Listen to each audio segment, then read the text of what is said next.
और सबसे पहले जिक्र करेंगे गवर्नर सिंध इमरान इस्माइल का, जिनकी कुछ अर्से पहले हेवी बाइक्स की तस्वीर सामने आई थी। मोटरवे पर 136 किलोमीटर फी घंटे की रफ्तार से गाड़ी दौड़ाने पर गवर्नर सिंध इमरान इस्माइल का चालान हो गया है। बात करेंगे नुमाइंदा जियो न्यूज अहमद सुभान से। अहमद, मोटरवे पर कहां पकड़े गए गवर्नर सिंध, और क्या गवर्नर सिंध इमरान इस्माइल खुद गाड़ी उड़ा रहे थे? ये जी बिल्कुल, जिस तरह से मोटरवे पुलिस पर सिर्फ 120 की स्पीड तक गाड़ी को चलाने की इजाजत होती है और इससे एक्सीड करने पर चालान होते हैं, तो यही जिस तरह से गवर्नर सिंध को आप देखा जा सकता है कि वो चालान पे कर रहे हैं, तो 136 की स्पीड पर वो जा रहे थे, जिस पर उन्हें बेस 5 जो कि कलर कहार है, इस्लामाबाद लाहौर मोटरवे का ये हिस्सा है, जहां पर रोका गया इन्हें, लेकिन वो बेस 5 पर ना रुके, जिसके बाद उन्हें बेस 6 पर रोका गया। और ये ऑफिसर अभी हमें खड़े दिखाई दे रहे हैं कि जिनने इनको रोका था, और उसके बाद फिर इनका चालान भी किया गया। चालान की रकम पे करने के बाद गवर्नर सिंध को वहां से जाने दिया गया। अलबत्ता एक अपनी स्पीड जो एक्सीड कर रहे थे और उस पर जो रोका गया, उस पे गवर्नर सिंध ने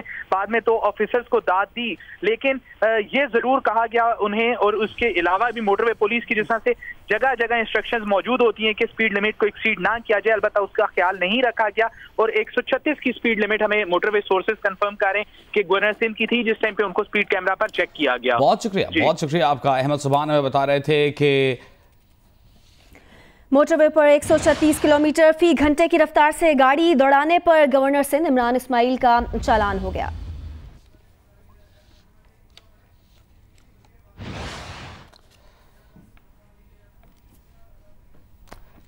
और यहां हम आपको एक ताजा खबर देने वाले हैं। गुज़िश्ता रोज वज़ीर इत्तलात फवाद चौधरी ने कराची आमद पर कहा था कि फरियाल टालपुर और आसिफ जरदारी को नैब गिरफ्तार करे और उन पर तहकीकात करे।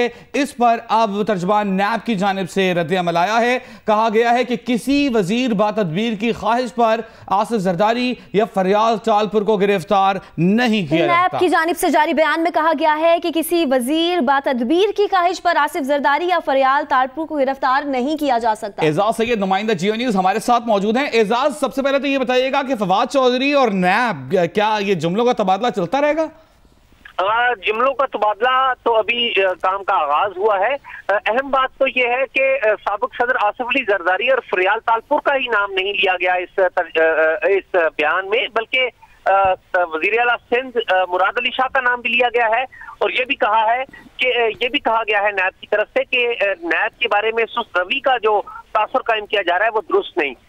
एक दूसरा हिस्सा भी है इस बयान का, और वो ये है कि नैब का कहना है कि जो बयान दिया गया है मुतलका वजीर की तरफ से, इसमें फवाद चौधरी का नाम नहीं बयान में लिखा गया। जो एलामिया जारी हुआ है उसमें फवाद चौधरी का जिक्र नहीं है, लेकिन एक वजीर का नाम लेकर उन्होंने कहा कि जो कुछ भी बयान दिया गया उनकी तरफ से उसका भी नैब जायजा ले रही है। ठीक है, एजाज हमारे साथ ही मौजूद रही है। फवाद चौधरी साहब ने गुज़िश्ता रोज सिंध आमद पर क्या कहा था, पहले वो सुनवाते हैं।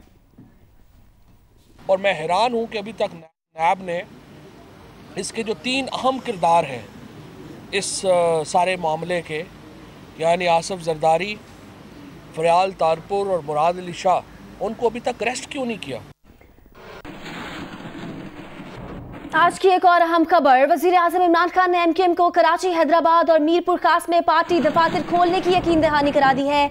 MQM पाकिस्तान के रहनुमाओं के वफ्द ने वजीर आजम इमरान खान से मुलाकात में लापता कारकुनान की बाजियाबी और बंद दफातर खोलने का मुतालबा किया था। हमारे साथ मौजूद है नुमाइंदा जियो न्यूज अरशद वहीद चौधरी। अरशद, ये जरूर बताइएगा कि वजीर आजम ने क्या यकीन दहानी कराई है दफातर खोलने के मामले पर। यह भी बताइएगा क्या लापता कारकुनों की बाजियाबी के हवाले से कुछ कहा है वजीर आजम ने? जी बिल्कुल वजी, आज MQM पाकिस्तान के जो रहनुमा मिले हैं वजीर आजम इमरान खान से, उनमें डॉक्टर फरोग नसीम, डॉक्टर खालिद बकूर सिद्दीकी और अमीनुल हक शामिल थे। उन्होंने मुतालबा किया कि MQM पाकिस्तान के 140 अफराद जो हैं वो ताहाल लापता हैं, और उन्होंने कहा कि अगर उनमें कोई गैर कानूनी लोग, ऐसे लोग जो गैर कानूनी सरगर्मी में मुलव्वस हैं, तो उन्हें अदालतों में पेश किया जाए, लेकिन उनका पता जरूर होना चाहिए। इस पर वज़ीर आज़म इमरान खान ने उन्हें यकीन दहानी कराई कि ऐसे लापता अफराद जो MQM पाकिस्तान के हैं उनकी बाजियाबी के लिए वो इक़दाम करेंगे। ताहम उन्होंने साथ ही वाज़ेह किया कि कोई भी ऐसे अनासर जो दहशतगर्दी में मुलव्वस हैं उनको किसी किस्म की कोई रियायत नहीं दी जाएगी। MQM पाकिस्तान के जो रहनुमा थे उन्होंने MQM पाकिस्तान के जो दफातर बंद किए गए हैं कराची में, हैदराबाद में और मीरपुर खास में, उनको खोलने का भी मुतालबा किया। जिस पर वज़ीर-ए-आज़म ने उन्हें ये यकीन दहानी कराई कि ऐसे तमाम दफातर जो इन 3 शहरों में MKM पाकिस्तान के बंद किए गए हैं, अगर उनकी कानूनी दस्तावेजात जो हैं उनकी मलकियत की वो MKM पाकिस्तान के पास होंगी तो ये दफातर जो हैं वो खोल दिए जाएंगे। जी बहुत शुक्रिया अरशद वहीद चौधरी तफसीलात बताने के लिए।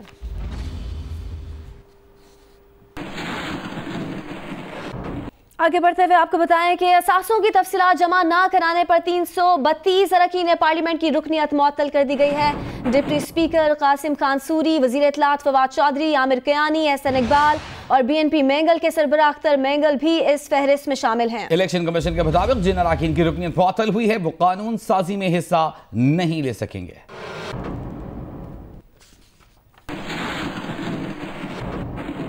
सुप्रीम कोर्ट ने एवन फील्ड्स केस में नवाज शरीफ की सजा मुअत्तली के खिलाफ नैब की अपील मुस्तरद करने के मामले का तफसीली फैसला जारी कर दिया है। नैब ने इस्लामाबाद हाई कोर्ट का नवाज शरीफ, मरीम नवाज और कैप्टन रिटायर्ड सफदर की सजा मुअत्तली का फैसला चैलेंज किया। फैसले में कहा गया है कि नैब की अपील ऐसे शख्स के खिलाफ थी जो पहले ही जेल में है, मुकदमे की दूसरी फरीक खातून है और कानून खवातीन को रियायत देता है। तफसीली फैसले में सुप्रीम कोर्ट ने इस्लामाबाद हाई कोर्ट के फैसले पर भी तनकीद की। कहा गया कि जमानत की दरख्वास्त पर 41 सफ़ात का फैसला गाइडलाइंस के खिलाफ है। जमानत के केस में मेरिट्स को ज़ेरे बहस लाकर हतमी नतायज अखज़ करना भी क़वायद के खिलाफ था।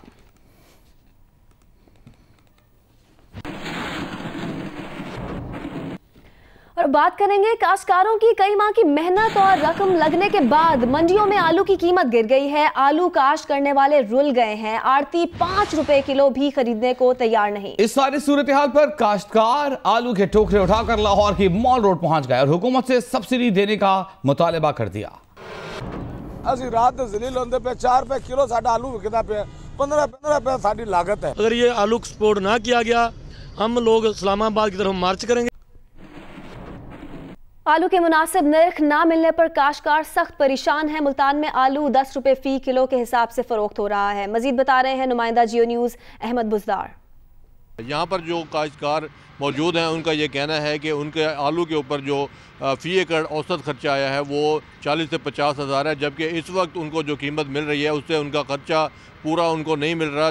सिर्फ 20 हज़ार जो है उसको फ़ी एकड़ जो है वो मिल रहा है, जबकि 30 हज़ार तकरीबन उनको नुकसान हो रहा है। इस वक्त जो आलू है यहाँ पर जो काश्तकार यहाँ पर लेकर आते हैं उनका मुख्तलिफ मार्केट के वैल्यू के मुताबिक 6 से 8 रुपए किलो के हिसाब से यहाँ वो फ़रोख्त करता है और यहाँ पर जो है तकरीबन 9 से 10 रुपए फ़ी किलो के हिसाब से यहाँ काश्तकार जो लेने के बाद जो यहाँ पर मौजूद हैं सब्ज़ी में व्यापारी वो आगे फ़रोख्त कर रहे हैं। और इस ख़रीदो फ़रोख्त के दौरान जो यहाँ पर काश्तकार हैं वो भी उसके हालत भी बुरी है और यहाँ जो फ़रोख्त करने वाला शख्स है वो भी कहता है कि उसके भी कारोबार इस तरह अच्छा नहीं है। काश्तकारों का ये कहना है कि हुकूमत ऐसी पॉलिसी बनाए कि ताकि आलू का जो रेट है वो अच्छा इनको मिल सके और जिसका बाकायदा तौर पर इनको फ़ायदा हो। पैरागॉन हाउसिंग स्कैंडल में गिरफ्तार रुकन पंजाब असेंबली ख्वाजा सलमान रफीक ने कहा है कि नैब के कुछ तफ्तीशी ऑफिसर्स मुस्लिम लीग नून के खिलाफ हैं। पहले कुछ लोगों को थप्पड़ भी मारे जाते थे। ख्वाजा सलमान रफीक ने कहा कि उनके भाई साद रफीक के खिलाफ गवाही ढूंढने के लिए लोगों पर तशद्दुद भी किया गया। उन्होंने कहा कि साद रफीक से उनकी मुलाकात नमाज और हाथ मुंह धोने के वक्त होती है। सलमान रफीक ने बताया कि वॉशरूम ही ऐसी जगह है जहां खुलकर बात हो सकती है। सेल में कैमरे हैं और हर चीज पर नजर रखी जाती है। लोगों को थप्पड़ छप्पड़ तो मारते रहे हैं, ये हमसे पहले की बात है। और हमने 4 स्टाम्प जो थे चेयरमैन नैब को अपनी गिरफ्तारी से पहले भी दिए थे जिन लोगों को अब भाई के वाले से टॉर्चर किया गया था। लेकिन अब वहाँ पे सूरत में कोई ऐसा वाक़या हमारे सामने नहीं आया। एक तो हमज़ार है, दोनों वहाँ पे मौजूद है और शायद अदारा जो है वो भी अपने आप को इम्प्रूव कर रहा हूँ। तो मैं इसके बाद बहुत निटी-ग्रिटी और इंफरादी बात नहीं जाता। कानून साजी हो जाएगी तो हर एक के हाथ जो है ना वो बंधे जाएंगे और सब लोग का बंद हो जाएगा। भाई से हो जाती है मुलाकात, वॉशरूम जाते भी हो जाती है और जो वॉशरूम है उसका नाम मैंने हाइड पार्क रखा हुआ है क्योंकि वहाँ पे मुख्तलिफ लोग जाके खुल के बात कर सकते हैं। बाकी तो सारा कैमरे, अब देखें मेरे कमरे में कैमरा है। अब मैं 2 साल पहले कैंप जेल गया तो स्टूडेंट साहब के कमरे में ना एक कैमरा स्क्रीन लगी हुई थी। उन्होंने कहा कि ये कोई दहशतगर्द है या कोई इंडियन जासूस है, तो इस पे हमने रखी हुई है नज़र। अब वहाँ पे हम सब पे इन्होंने नज़र रखी हुई है। कमरा भी जो आपका वो ज़्यादा प्राइवेसी नहीं है। कराची में कस्टम हुकाम ने मुख्तलिफ कार्रवाइयों के दौरान पकड़ी गई अशिया तलफ कर दी जिनकी मालियत 12 करोड़ 20 लाख रुपए थी। इसी मामले पर बात करेंगे जियो न्यूज़ के नुमाइंदे तलहा हाशमी से। तलहा, कीमती अशिया को तलफ करने के बजाय किसी और मसरफ में क्यों नहीं लाया जा सकता?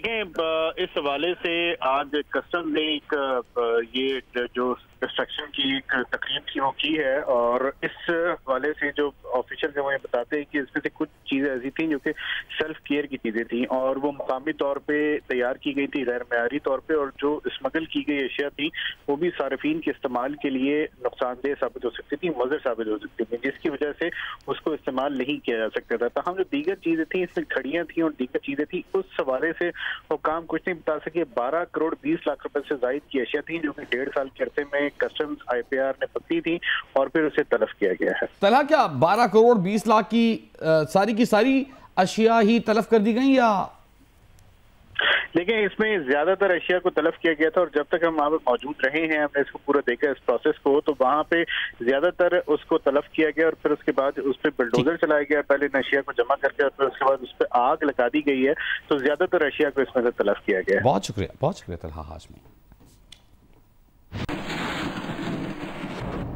वज़ीर आला सिंध मुराद अली शाह ने कहा है कि जब वक्त आएगा तो JIT के बारे में भी बोलेंगे। वो सिंध असम्बली और अपने लोगों को जवाबदेह हैं और किसी को जवाब देने के पाबंद नहीं हैं। सिंध असम्बली के इजलास से खिताब के दौरान वज़ीर आला सिंध ने कहा कि सिंध को विफाक के साथ बहुत ज़्यादा मसाइल दरपेश हैं। मुराद अली शाह ने कहा कि टैक्स कलेक्शन में वफाकी हुकूमत की 6 माह की कारकर्दगी घटिया तरीन रही। कभी भी ऐसा नहीं हुआ कि टैक्स वसूलियाँ पिछले बरसों से कम रही हों। ताज़ा खबर आपको देंगे, FBR को बैरून मुल्क मुकीम 50,000 पाकिस्तानियों के अकाउंट्स की तफसीलात मिलना शुरू हो गई हैं और ये मालूमात OECD के तहत मिलना शुरू हुई हैं। नुमाइंदा जियो न्यूज़ अशरफ मलकम हमारे साथ मौजूद है। अशरफ, ये OECD क्या है और ये क्या मालूमात मिल रही हैं? ये एक इदारा है जिसके 101 ममालिक मेंबर हैं जो एक अपने शहरियों का डाटा एक दूसरे शेयर करते हैं कि इस मुल्क में उनकी कितनी सरमायाकारी है, कितना उस पर टैक्स अदा करते हैं। उसके तहत 101 मेंबर तमाम मालूमात आपस में इनका तबादला करते हैं।